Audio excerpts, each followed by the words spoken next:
Sometimes they would have a new sibling, right? And so that in itself, that's a big change at home. Perhaps the parents weren't doing very well within the couple. Maybe there was a lot of arguing, or maybe somebody moved into the household and this child is now feeling displaced and they're not really staying in their room by themselves and somebody is sleeping in the room with them. Or the environment at home is key to this child's success.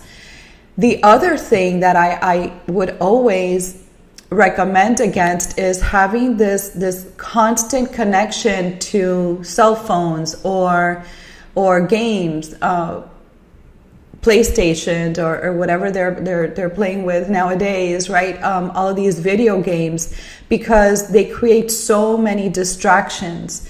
And a child that is distracted cannot focus. And a child that is misbehaving in school, chances are they're not sleeping well. There's so much research and so many studies that indicate that children do not perform at their best when they're not rested, when they're not sleeping enough hours, or when they're not resting and their mind can't rest if what happened right before they fell asleep was that they were on a video game, or they were on phone calls, or they were on some electronics, right? Because the electronics in itself stimulates the brain, and it makes this activity, this hyperactivity of the brain, not allow the child to calm and relax and kind of close down their day so that they can rest and then open up the next day feeling vibrant and alert and have more clarity and feeling rested, right? So sleep is also something that impacts a child's behavior, and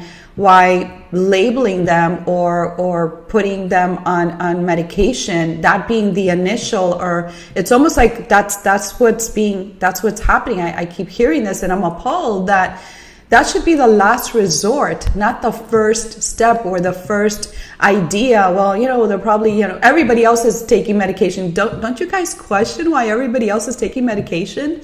Like, somehow I feel that we're being forced to have our children medicated and dormant and numb to reality, to going outside and playing. What's wrong with going outside and playing?